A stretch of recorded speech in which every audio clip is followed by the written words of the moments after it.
मत घबराए प्यासी दरिया, सूरज आने वाला है। ये कमरे में कौन रहता है क्या आप जानते हैं? मुझको पागल कहने वाला खुद पागल हो जाएगा।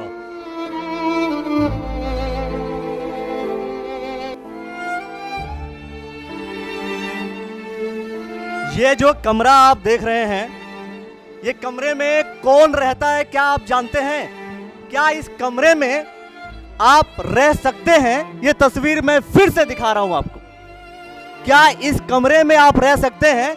लेकिन इस कमरे में रहते हैं वो शख्स जो कि भारत के सबसे बड़ी पार्टी, भारत की सबसे बड़ी पार्टी जिसकी सरकार है स्टेट में भी और सेंटर में भी, भारतीय जनता पार्टी। भारतीय जनता पार्टी के अगर आप सिपाही हैं तो सिपाही बनने से पहले एक बार इस तस्वीरों को देख लीजिए। इस तस्वीर को देखिए। अगर आप इस बात का दावा करते हैं कि आप भारतीय जनता पार्टी के सिपाही बनने जा रहे हैं तो सिपाही बनने से पहले तस्वीर इसलिए देखिए क्योंकि इस कमरे में जो रहता है वो व्यक्ति भारतीय जनता पार्टी के सच्चे बड़े कार्यकर्ता रह चुके हैं, कई पदों को सुशोभित कर चुके हैं और कई पदों को सुशोभित करने के बाद आज के हैं ये हालात। वही भारतीय जनता पार्टी जिस बात का दावा करती है कि हम अंत्योदय योजना यानी कि अंतिम व्यक्ति तक पहुंच करके उसकी हर एक सुख सुविधाओं का समाधान करेंगे, लेकिन वही भारतीय जनता पार्टी है जो अपने कार्यकर्ता, उस कार्यकर्ता को जिस कार्यकर्ता ने अपना पूरा जीवन भारतीय जनता पार्टी के लिए त्याग दिया, वही भारतीय जनता पार्टी के लिए जिसने अपना सब कुछ दे दिया, आज वो भारतीय जनता पार्टी का कार्यकर्ता इस कमरे में रहता है। यानी कि अगर आप भी भारतीय जनता पार्टी को सर्वस्व त्यागना चाहते हैं तो उसे त्यागने से पहले आप राजीव त्यागी को देखेंगे, तब आपको समझ में आएगा कि भारतीय जनता पार्टी जिस बात का दम भरती है कि हम अपने कार्यकर्ताओं के लिए, कार्यकर्ता सम्मान समारोह चलता है, लेकिन सम्मान समारोह हो सकता है कभी सम्मान दिया हो, सम्मान देने के बाद फिर इसी कमरे में ला करके छोड़ दिया। यह सबसे बड़ा प्रश्न है भारतीय जनता पार्टी के उन बड़े बड़े सिपाहियों को, सबसे बड़ा प्रश्न है भारतीय जनता पार्टी के वरिष्ठ कार्यकर्ताओं का, जो कहीं ना कहीं भारतीय जनता पार्टी के लोगों के लिए या भारतीय जनता पार्टी के जो कार्यकर्ता उसके लिए कहते हैं कि हम हर समय हर वक्त के लिए उनके लिए खड़ा हूं मैं। सबसे बड़ी चीज मनोज त्यागी जी हैं, मैं राजीव त्यागी जी से बात करूंगा, लेकिन सबसे बड़ी बात है यहां पर जब लोग इकट्ठा हुए, सवाल यही है कि भाई आखिर भारतीय जनता पार्टी जो कितनी बड़ी बात करती है, अपने उस कार्यकर्ता का क्या ध्यान नहीं रख सकती है जिस कार्यकर्ता ने पार्टी के लिए सब कुछ दे दिया हो? क्या कहेंगे सर? ऐसा बड़े ही दुख का विषय अखिलेश जी, आप देख सकते हैं, आपने कमरे की स्थिति देख ही ली होगी। और इस विषय पर मैं यही कहूँगा कि ये मुहिम जो शुरू की है संजय भाई जोशी जी ने, हमारे छोटे भाई रवि शवाना जी को फ़ोन किया, हमें तो पता भी नहीं था ऐसी स्थिति में है भाई साहब हमारे। रवीश भाई ने संदीप जी को फ़ोन किया, संदीप जी ने ये पोस्ट कल डाली, उसको हम सब लोगों ने फेसबुक के माध्यम से शेयर किया और डाली। उसके बाद आप सब लोगों का सहयोग मिला, आप सब लोग यहाँ पे आए मीडिया से। आप देख सकते हैं हमारी डबल इंजन की सरकार होने के बावजूद एक जो हमारा कार्यकर्ता रीढ़ की हड्डी है भारतीय जनता पार्टी की, जिसने भारतीय जनता पार्टी को अपने खून से सींचा है और अपनी सारी संपत्ति निछावर कर दी है। और सन 90 के दशक में भारतीय जनता पार्टी के जो राष्ट्रीय लेवल के नेता थे, राजनाथ सिंह जी, आपके बहुत सारे लीडर थे जो नाम से पुकारते थे, आज भी नाम से जानते हैं। और ये बड़े ही दुख का विषय है कि हमारे जो भाई साहब हैं मतलब ऐसी दयनीय स्थिति में रह रहे हैं जिनके पास रहने को कोई घर नहीं है। और ये मेरा प्रत्येक कार्यकर्ताओं से और भारतीय जनता पार्टियों के नेताओं से निवेदन है, हमारे जो विधायक, पूर्व विधायक यहाँ पे आवास लेकर रह रहे हैं रुड़की के अंदर, सरकारी कोठियाँ आवंटित है जिन्हें, क्या हमारे भाई साहब के लिए उन कोठियों में कमरा भी नहीं है? दो सवाल बहुत ही खास और बहुत इंपॉर्टेंट है। एक वो कि जिन शख्स की मैं बात कर रहा हूं वो रहते हैं रुड़की में भारतीय जनता पार्टी के विधायक रहे, रुड़की में भारतीय जनता पार्टी के इस वक्त मेयर हैं। और सबसे बड़ी बात, उत्तराखंड है ना, तो उत्तराखंड में भारतीय जनता पार्टी की सरकार है।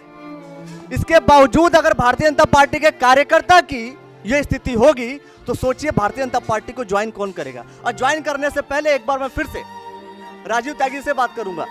एक बात बताइए, आप कहते हैं कि आपके गुरु राजनाथ सिंह जी, तो शिष्य की हालत क्यों हो सकती है कि गुरु जब वहां बैठा हो, शिष्य ऐसी कंडीशन में कैसे हो सकता है, और खासतौर पे तब जब आपने सब कुछ भारतीय जनता पार्टी के लिए दे दिया। ये प्रश्न आप गुरुजी राजनाथ सिंह से कीजिए, इसका उत्तर वो ही देंगे आपको। ये प्रश्न उनसे ही पूछा जाएगा। तो ये प्रश्न उन्हीं के लिए है कि आखिर शिष्य का हालात ऐसा क्यों है। लेकिन आपने सब कुछ क्यों दे दिया भारतीय जनता पार्टी को? क्या आपको इस बात का अंदाजा नहीं था कि भारतीय जनता पार्टी ने सब कुछ दे देंगे तो आपकी स्थिति ये हो जाएगी? जीवन का उद्देश्य होना चाहिए, बिना उद्देश्य के जीवन बेकार है। 50% आदमी तब सफल है जब उद्देश्य तय कर ले जीवन में क्या करना है, क्या नेचर है। 50% तब सफल है जब जनता के बीच में फील्ड में काम करता है। आज ऐसी हालत में भी मैं बोट क्लब पर सीधे नेताओं को आदेश कर रहा हूँ, अधिकारियों को जो है वो, और जो है आज भी मैं हारने वाला नहीं, जीतूंगा। ये कर्म फल हैं अपने। बाटा खड़ा हो जा, धर्म की रक्षा के लिए खड़ा हो जाऊँ। सड़क, बिजली, पानी मेरी सबसे बड़ी जीत है कि आज की तारीख में भारतीय जनता पार्टी के नेता या अन्य दलों को भी मेरे नाम से कुछ जाता भी है तो रिश्वत नहीं मांग सकते, काम करते हैं, पानी चाय पिलाएंगे। बस ये मेरी जीत है। सामाजिक मान्यता प्राप्त बढ़ती जा रही है मेरी सामाजिक मान्यता प्राप्त। कौन सी सामाजिक मान्यता प्राप्त है कि आपको इस कंडीशन में रहना पड़ रहा है जबकि आपने भारतीय जनता पार्टी को सब कुछ दे दिया? क्या भारतीय जनता पार्टी का कोई नेता आपके पास आता है इस बात को कहने की आप यहाँ से हटिए, मैं जब बंगलों में रह सकता हूँ तो आपके लिए भी एक छोटी सी सुख सुविधाएं तो दे सकता हूँ? क्या कोई ऐसा नेता आपके पास आकर के आपको ये बात कहता है? ये मेरे सारे नेता नहीं, अवाना जी, संदीप खटाना जी, त्यागी जी, मनोज त्यागी जी, और ये भैया सारे हैं, नवीन पंडित जी चोटी वाले, कहाँ हैं वो, और भैया सारे। तो इन लोग के रहते हुए आपको ऐसी कंडीशन में क्यों रहना पड़ रहा है? क्यों रहना पड़ रहा है? इन्हें देरी से पता लगा, स्थान का तो इन्हें अभी पता लगा। विधायक को आपने नहीं बताया? विधायक जी को, आपके विधायक जी को नहीं पता है? पता, उन्हें सबको पता कैसी हालत है, स्थान का तो नहीं मगर पता सबको है। और सब मेरी रेस्पेक्ट छूते हैं, विधायक भी पैर छूते हैं और सारे वो, मगर ये सब अपने अपने में आजकल सेल्फिश है, बस औपचारिकताएं ज़्यादा हैं, मन से कोई जो है वो होता। सम्मान पे एक सवाल कि ये कैसा सम्मान, ये नहीं, ये कैसा सम्मान? आपको कभी कभी भारतीय जनता पार्टी की जब गोष्ठी होती है, कोई बैठक होती है, आपको बुलाया जाता है, आपको शॉल वगैरह उड़ाया जाता हो? हमेशा आमंत्रित करते हैं, कोई ऐसा बात नहीं। मेरे कपड़े भी नहीं देखते यहाँ से दिल्ली तक, फटे कपड़ों में, फटे कंबल में, सर्दी में, गर्मी, बरसात में। मुझे सबसे बड़ी खुशी है कि मेरे कोई कपड़े नहीं देखता, मेरी हालत नहीं। मुझे आज सम्मान मेरा बढ़ता जा रहा है, इसलिए जिंदा हूँ। एक बार आप मर जाता, इज्जत सम्मान बहुत यहाँ से दिल्ली की सड़कों पर जिक्र है मेरा, दिल्ली की सड़कों पर जिक्र है, दिल्ली की सड़कों पर जिक्र है। लेकिन जब गोष्ठी होती है भारतीय जनता पार्टी कार्यकर्ताओं की तब सम्मान दिया जाता है, लेकिन ये सम्मान का जो फल है ना वो आपके पीछे है। सम्मान का जो फल है, शॉल उड़ा देना अगर सम्मान है तो आपको अगर सम्मान चाहिए तो भारतीय जनता पार्टी ज्वाइन कीजिए, ऐसी स्थिति में रहिए। आपको अगर शॉल चाहिए, शॉल लीजिए और ऐसी स्थिति में रहिए। आपको क्या लगता है कि ऐसी स्थिति में रह करके शॉल लेकर के काम चल जाएगा? ना जी, पानी भी चाहिए। कीड़ों का पानी किया मैं, बाबा पूरनाथ जी की पूजा करता रहा, नलके में कीड़े आए थे, लोग कहते हैं मर जाएगा, अब भी पानी देख लो, अब भरा नहीं जाता, कितना इसमें मिट्टी है अंदर, मगर यह पूजा पाठ ने बचाया हुआ, भगवान शिव जी, ओम नमः शिवाय जी। तो मुझे कोई दुख नहीं है, कर्म फल मानता हूँ। एक सवाल है, चूंकि आपने कहा कि, मैं कह रहा हूँ कि आपने सब कुछ भारतीय जनता पार्टी को दे दिया, क्यों दे दिया भारतीय जनता पार्टी को? क्या दिया और क्यों दे दिया? सबसे बड़ी बात है, मैंने एक बात है, एक शेर है एक शायर का, तुम्हारी मसलत कहते हैं सलाह को, तुम्हारी मसलत अच्छी की अपना ये जनू बेहतर, संभल कर चलने वालों हम तो गिर गिर कर संभलते हैं। गिर रहे फिर उठ रहे, गिर रहे फिर उठ रहे, एक दिन उठ जाएंगे, आसमान छू जाएंगे। दुष्यंत कुमार त्यागी का शेर है वो। संसद में पढ़ जाऊँ मैं भारती, कैसे आकाश में सुराख नहीं हो सकता, एक पत्थर तो तबीयत से उछालो यारो। जब मन से आत्मा से लग रहे तो एक दिन, कितनी गहरी रात हो, बड़ों ने कहा एक दिन जो है रोशनी होती है। अंधेरे का भी स्वागत है, नींद आती है, और दिन का भी स्वागत है जो वो। एक दिन रोशनी होती है, एक दिन रोशनी होती है। अब बात यह है कि उस रोशनी का इंतजार करते करते कब तक ऐसे अंधेरों में ये रहेंगे। उस रोशनी का ख्याल करते हुए, उस रोशनी की भावना को अपने अंदर आत्मसात करते हुए कि वो रोशनी आएगी, लेकिन वो नेता कब तक सुनेंगे, उनके कानों तक कब तक ये आवाज जाएगी कि हमारा वो कार्यकर्ता जिसने भारतीय जनता पार्टी को सींचा हो, वो कार्यकर्ता कब रोशनी में वास्तव में रहेगा? शेर अकरम भाई ने लिखा था, मुझे बताया था, सुनाया था, दरिया सूख गया, रोने लगा, तरेड़ पड़ गई, अकाल पड़ गया, तब अकरम भाई ने मेरे लिए पढ़ा था शेर ये, उनका या किसी का लिखा हुआ। मत घबरा प्यासे दरिया, सूरज आने वाला है, बर्फ पहाड़ों की पिघलेगी, जल ही जल हो जाएगा, मुझको पागल कहने वाला खुद पागल हो जाएगा, मत घबराए प्यासे दरिया। शायरी के वो शब्द हैं, ये वो शब्द है ना जो आपके मन में आत्मविश्वास तो भरेंगे, लेकिन वास्तव में इस आत्मविश्वास को जिंदा रखने के लिए भारतीय जनता पार्टी के कार्यकर्ताओं को, भारतीय जनता पार्टी के लोगों को कहीं ना कहीं आना पड़ेगा। और अगर आप भारतीय जनता पार्टी के कार्यकर्ता होकर के भारतीय जनता पार्टी के शीर्ष नेतृत्व की मैं बात कर रहा हूं, मैं भारतीय जनता पार्टी के मुख्यमंत्री से भी बोल रहा हूं, मैं भारतीय जनता पार्टी के प्रदेश अध्यक्ष से भी बोल रहा हूं, अगर इतने बड़े पद पे रह करके वो कार्यकर्ता जो आपके लिए हमेशा खड़ा रहा हो, उस कार्यकर्ता की अगर ऐसी स्थिति है तो एक बार सोचिए। और इस वीडियो को देखने के बाद भारतीय जनता पार्टी के लिए कौन खड़ा होगा, यह भी अपने आप में बड़ा सवाल होगा। रवि शावाना जी से बात करूंगा मैं। रवि शावाना जी ने कहा कि आखिर इस स्थिति में ऐसा, मैं आपसे ही सवाल कर रहा हूं कि भारतीय जनता पार्टी के आप भी हैं, और भारतीय जनता पार्टी बड़ी बड़ी बातें करती है, बड़ी बड़ी बातों में इनके सपने पूरे होंगे, कोई खड़ा होगा या नहीं होगा? देखिए, भारतीय जनता पार्टी के पूर्व राष्ट्रीय महामंत्री संगठन श्री संजय विनायक जोशी जी का मेरे पास फ़ोन आया। उन्होंने कहा कि रवीश राजीव त्यागी जी रुड़की में है, परिचय है आपका? मैंने कहा हाँ जी है। कि आप तुरंत उनको, मैं आपको नंबर भेजता हूँ, उनसे संपर्क कीजिए, उनकी स्थिति ठीक नहीं है, उनका ट्रीटमेंट होना है और उनके रहने खाने की जो व्यवस्था होनी है आपको कीजिए। वो भारतीय जनता पार्टी के शीर्ष नेतृत्व हैं, उन्होंने ही हमें कहा जब भी मैं इस मुहिम में लगा हूँ। वो शीर्ष नेतृत्व है तो क्या मुख्यमंत्री पुष्कर सिंह धामी शीर्ष नेतृत्व नहीं है? चुनाव लड़ना जरूरी है, लेकिन कार्यकर्ता के लिए खड़ा होना जरूरी नहीं है। कार्यकर्ता है, कार्यकर्ता करके प्रचार करे भारतीय जनता पार्टी का, वोट के लिए सड़कों पर उतर जाए, लेकिन जो सड़कों पर उतरे हुए लोग हैं, जो पहले से लगे हुए, वो उनके लिए कुछ सोचना नहीं है। अब हम माननीय मुख्यमंत्री जी से बात करेंगे कि राजीव त्यागी जी की एक तो रहने खाने की व्यवस्था सरकार की तरफ से और एक रुड़की शहर की तरफ से, अगर आप सच में किसी को यहाँ दायित्व या मंत्री किसी को बनाना चाहते हो तो राजीव त्यागी जी इसके लिए सबसे उचित व्यक्ति है। हमें कोई सम्मान किसी के लिए नहीं चाहिए, राजीव त्यागी जी को आप बनाओ, हम सब कार्यकर्ताओं का सम्मान है। ऐसी मांग हम सब मुख्यमंत्री जी से करेंगे और आदरणीय संजय विनायक जोशी जी से भी बात करेंगे कि वो भी एक बार माननीय मुख्यमंत्री जी से बात करें, और हमें विश्वास है माननीय मुख्यमंत्री जी इस पर जरूर संज्ञान लेंगे और वो करेंगे। ये सवाल है कि माननीय मुख्यमंत्री जी इस पर संज्ञान लेते हैं और पद राजीव त्यागी जी को मिलता है या नहीं मिलता है, यह सोचने वाली बात होगी। लेकिन दोस्तों, इन वीडियोस को देख करके, पूरा सिनेरियो को देख करके, भारतीय जनता पार्टी को लेकर के कहानी बतानी हो या राजीव त्यागी को लेकर के, रुड़की विधानसभा, रुड़की नगर निगम, ये दोनों चीजें इसी विधानसभा और इसी नगर निगम के हैं, और राजीव त्यागी की आज की स्थिति यह है। क्या कहना चाहेंगे आप कि वास्तव में भारतीय जनता पार्टी कार्यकर्ता की स्थिति होनी चाहिए, आपको लगता है? जबकि सेंटर और स्टेट में दोनों में सरकारें हैं, और मैं समझता हूं कि सबसे बड़ी पार्टी राजस्व में भी। सर, ये बड़े शर्म की बात है, बहुत शर्म की बात है भारतीय जनता पार्टी के लिए। और जब से लगे हुए हैं, इन्होंने सब कुछ अपना न्यौछावर पार्टी के लिए ही कर दिया। और यहाँ ये इस दुकान में रहते हैं, यहीं इनका शौचालय है, यहीं इनका खाना है, और नीचे लेटते हैं, और उसी हालत में ये अपने फिर भी जो लोगों के काम है वो नहर के पुल पर जा कर के वहाँ पटरी पर बैठ कर कराते हैं। तो लोगों का काम अभी भी कराते हैं नहर की पटरी पर जाकर, ऐसी हालात में रहते हुए। जी, इसी हालत में रहते हुए। इन्हें एक जुनून है, बस जुनून है। राजीव त्यागी जी को तो जुनून है भारतीय जनता पार्टी के काम करने के लिए, भारतीय जनता पार्टी के साथ खड़े होकर के लोगों की सेवा करने के लिए, लेकिन ये जुनून सरकार और संगठन को कब आएगा कि जिसमें राजीव त्यागी जी के लिए लोग खड़े होंगे? खटाना जी हैं, उनसे सवाल करूंगा मैं कि आखिर जब भारतीय जनता पार्टी का जिक्र किया जाता है, भारतीय जनता पार्टी का जिक्र किया जाता है, तो उसमें कहा जाता है कि भाई भारतीय जनता पार्टी हर एक कार्यकर्ता का ध्यान देती है। तो ऐसी स्थिति में इनका ध्यान कौन रखेगा, कब रखेगा? जबकि यहाँ पर तो हमेशा भारतीय जनता पार्टी के फेवर करने वाले लोग ज्यादा हैं। रुड़की, अगर रुड़की की हम बात करें तो मैं भारतीय जनता पार्टी के विषय में तो कुछ नहीं कहूँगा, क्योंकि मैं जिला अध्यक्ष हूँ विश्व हिंदू परिषद। और वो तो कह सकते हैं ना, मतलब कहीं ना कहीं दोनों चीजें, सब चीजें एक साथ जुड़ी हुई हैं।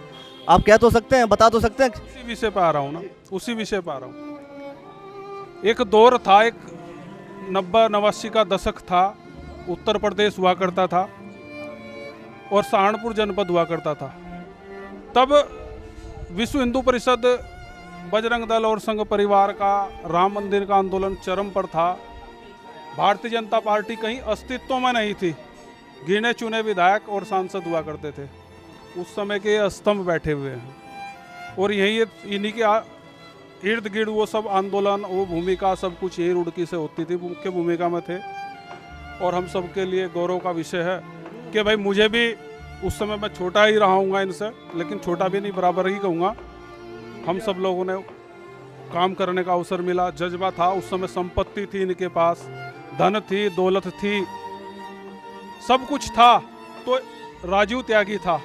आज कुछ नहीं है तो गुमनामी के दौर में जीवन जी रहा है। मैं तो इतना ही कहूँगा कि सब कुछ समर्पित कर दिया। लोग तो कहेंगे कि राजनीति में लुटा दिया, लेकिन संगठन भाव, कोई भारतीय जनता पार्टी के प्रति प्रेम रहा होगा, एक निष्ठा रही होगी, तो अपनी संपत्ति, अपनी जमीन सब कुछ समर्पित कर दी इस व्यक्ति ने। और भारतीय जनता पार्टी का जो महल, आज सत्ता का महल केंद्र और राज्यों में खड़ा है, उस महल के नींव के पत्थर हैं। और आज जो कार्यकर्ता अपने आप को विधायक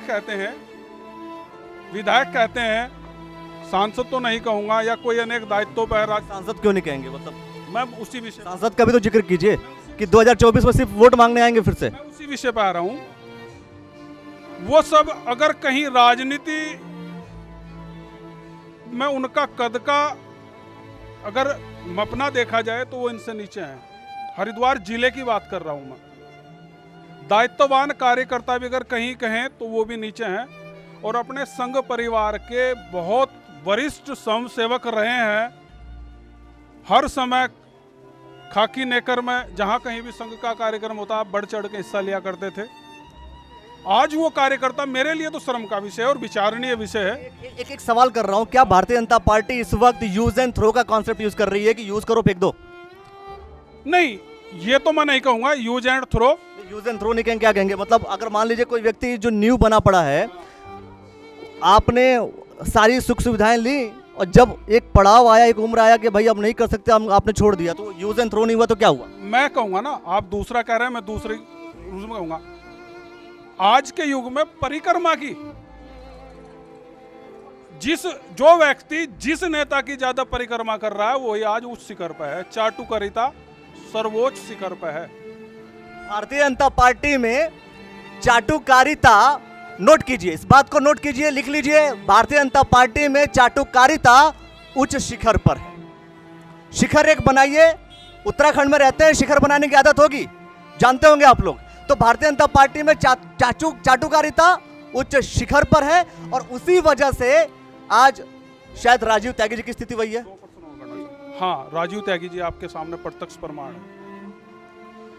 अब ये मेरे भाव है, व्यक्तिगत भाव है, और मेरे लिए भी शायद अब विचारणीय पर्सन है कि मैं 88-89 से एक स्वयंसेवक के रूप में कार्य कर रहा हूं। क्या मेरी दशा भी ऐसी होगी? या आने वाली जो पीढ़ी है ना, वो जो नई पौध आज वो चकाचौंध की जिंदगी में अपने आप को भाजपा नेता, युवा नेता, फलाना नेता कहती है ना, उन्होंने तो वो जो वृक्ष लगाया ना, जिसको राजीव त्यागी जैसे कार्यकर्ता ने सींचा, वो सिर्फ फल खा रहे हैं उसके। लेकिन उन्होंने ये पता कि वो कैसे पेड़ लगाया, किन परिस्थितियों में उगाया, किन परिस्थितियों में उसका पालन पोषण किया, आज वो फल दे रहा है।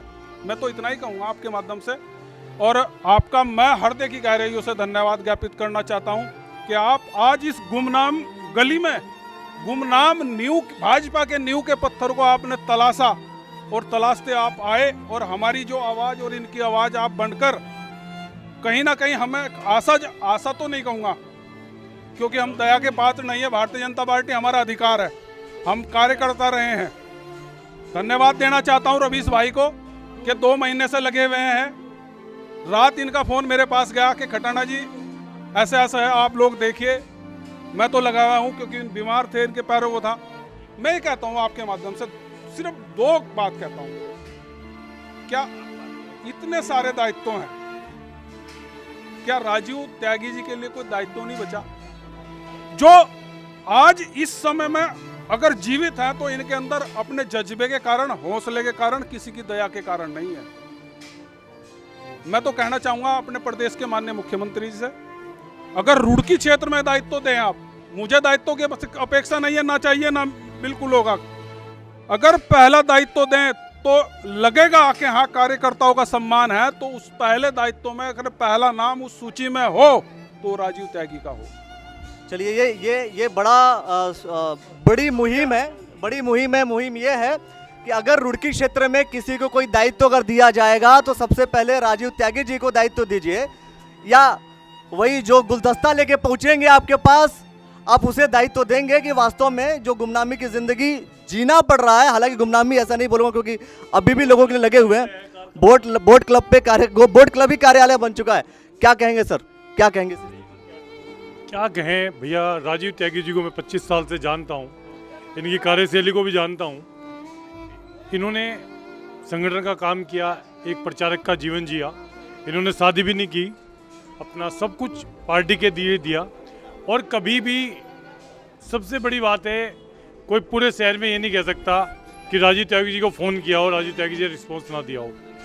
राजीव त्यागी ने कभी कोई दलाली नहीं करी, किसी तरह का कोई ऐसा चरित्र का आरोप नहीं लगा सकते। कोई राजनीति में हर तरह के आरोप लगते हैं, राजीव त्यागी जी पे एक आरोप तो लग सकता है कि सच बोलते हैं। मतलब आरोप भी लगा तो सच बोलने का, और वो भी मुंह पे बोलने का। और आज ईमानदारी की वजह से जिस स्थिति में है, तो भाई वो अपनी वजह से है। भारतीय जनता पार्टी में है, ईमानदारी है, और स्थिति अगर ऐसी है तो ईमानदारी की वजह से। बेईमान होते तो सही पोजीशन।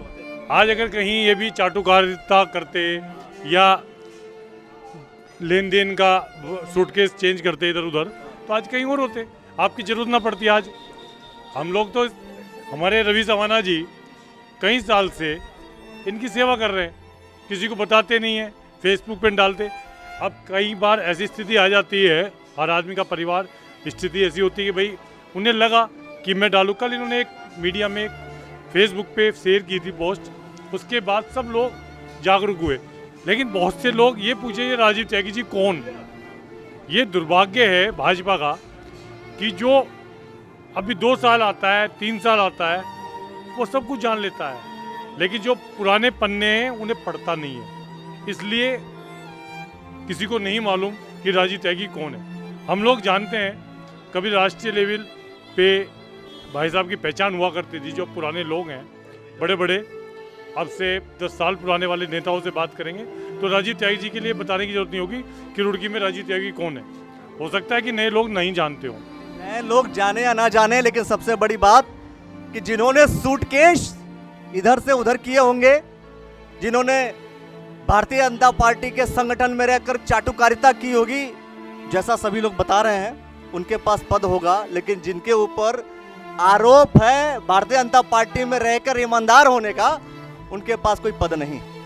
तो सबसे बड़ी मुहिम दोस्तों, आपको क्या लगता है कि जैसा रवि सवाना जी, बाकी सभी लोग कह रहे हैं कि इनको एक पद मिलना चाहिए, आपको क्या लगता है? अच्छा, भारतीय जनता पार्टी के लोगों से, कार्यकर्ताओं से, संगठन से, सभी लोग से सवाल करता हूं, क्या लगता है आपको कि आप ऐसे कार्यकर्ता को पद देंगे या नहीं देंगे? या अगर इनको पद नहीं मिलता है तो अपना पद छोड़ देंगे? क्या कोई ऐसा भी व्यक्ति होगा कि इनके लिए अपना पद छोड़ेगा? ये अपने आप में सवाल होगा। भारतीय जनता पार्टी के कार्यकर्ता ये बात सुने और समझे अच्छे से। आप लोग क्या राजीव त्यागी जी के लिए खड़े होंगे या वही काम करेंगे, शॉल उड़ाएंगे और ऐसी स्थिति में रहने को छोड़ देंगे? अगर आप वैसा करेंगे तो कर्मफल सिद्धांत भी कोई ना कोई चीज होती है।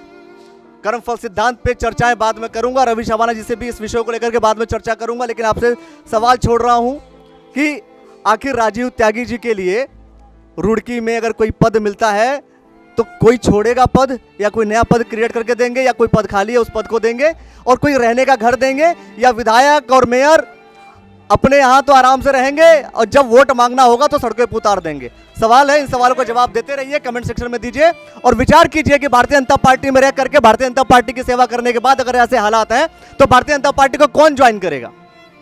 देखते रहिए द न्यूज़ वाला नेटवर्क। धन्यवाद।